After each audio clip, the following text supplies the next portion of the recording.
अब किसकी माँ बोलेगी मेरे बेटे को मारो? किसी का लड़का का डकैत भी है, चोर भी है, कोई माँ बोलती है मेरी लड़की को मारो? भगवान बहुत देर तक सोचते रहे। कुछ देर बाद सत्यभामा ने कहा, प्रभु आज आप जहाँ जा रहे हैं मैं भी आपके साथ चलना चाहती हूँ। सत्यभामा भूमि के अवतार है और भौमासुर भूमि का बेटा है, धरती का ही बेटा है। तो उसकी माँ कौन है? ये धरती माँ। और धरती माँ की अवतार सत्यभामा की है। प्रभु ने कहा मैं यही सोच रहा था, और सत्यभामा को रथ में बिठा करके भगवान भौमासुर के किले की तरफ प्रस्थान करते हैं। और भौमासुर ने अंदर से भगवान के ऊपर प्रहार किया।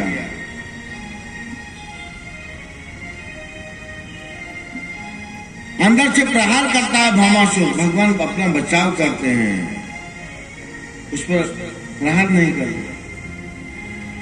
जब अंदर से प्रहार करने लगा बाणों से, शस्त्रों से, सत्यभामा रथ में बैठे बैठे बहुत परेशान हो गई। कहा प्रभु ये दुष्ट अंदर से इतना परेशान कर रहा है, इसको मार क्यों नहीं देते आप? भगवान ने मने मन कहा यही तो हम सुनना चाहते थे। सत्यभामा माँ है उसकी। और जैसे ही सत्यभामा ने कहा, भगवान ने एक ही प्रहार से भौमासुर का वध किया। 16,100 राजकुमारियों को किले से मुक्त किया।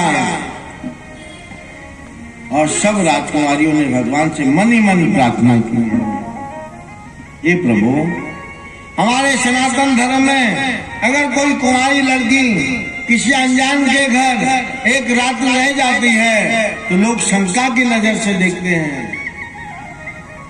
हम भौमासुर के किले में रही हैं, बात तो सच ये है भौमासुर ने हमारे शरीर का स्पर्श नहीं किया, लेकिन क्या दुनिया मानेगी? गई न जात रसना काहू की, कौन ये की बूझे, दीन बंधु दारुण सिंध बंधु और न कोई बूझे। हमारे हृदय की बात सब आप जानते हैं।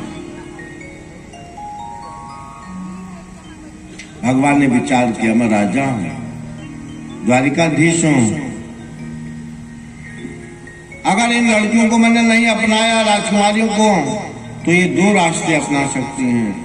पहला रास्ता ये आत्महत्या करेंगे। अगर इन्होंने आत्महत्या नहीं की तो ये गलत मार्ग पर जा सकती हैं। और गलत मार्ग में जाने से क्या होगा? इनसे वर्ण संकर औलाद पैदा होगी। वर्ण संकर औलाद पैदा करने से क्या होगा? वो अपने पितरों का श्राद्ध नहीं करेंगे। शंकरो नरकाएवो कुलंज्ञान कुलस्या पतंति पितरो हेषां लुप्त पिंडो दक्रिया।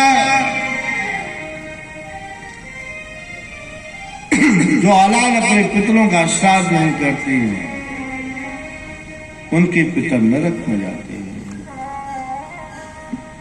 पिंडदान ये औलाद का काम है।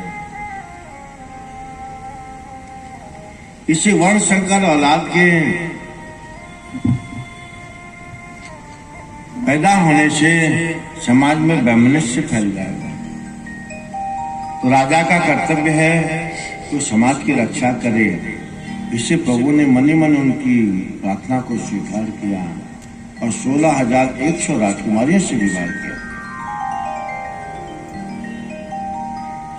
तो भगवान की अब कितनी पत्नियां हुई? 16,108।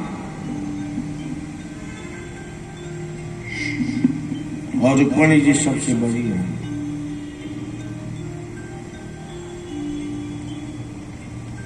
द्वारिका में रहते हैं। 16,108 रानियों के लिए 16,108 महल बनाए हैं। एक रानी से 10 लड़के और एक लड़की हुआ, इंटू 16,108 करिए, कैलकुलेटर कितना हुआ? इतना बड़ा भगवान का परिवार है। एक रानी से 11 बच्चे पैदा हुए, एक लड़की 10 एक एक कर। उसको गुणा करो 16,108 से, इतने तो बच्चे हैं भगवान के।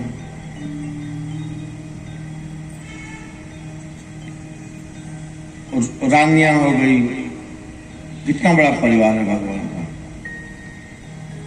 और प्रजाजन हो गए, द्वारिका में राज करते हैं। और कहीं भी वर्णन नहीं है कि द्वारिका का कोई, प्रजा का कोई व्यक्ति काम करता था, कहीं वर्णन नहीं है।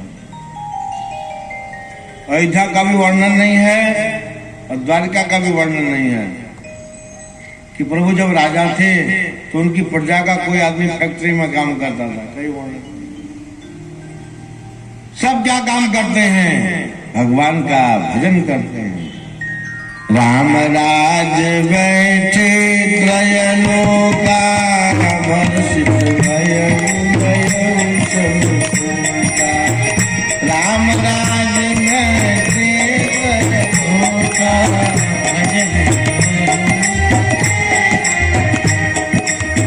भयउ न कहन कोई, राम प्रताप विषमता कोई। दैत दैत मौत के बाबा, राम राज नहीं काहू जापा। सब नर करहि बरस पर प्रीति, चलहि स्वधर्म निरत सुखनी।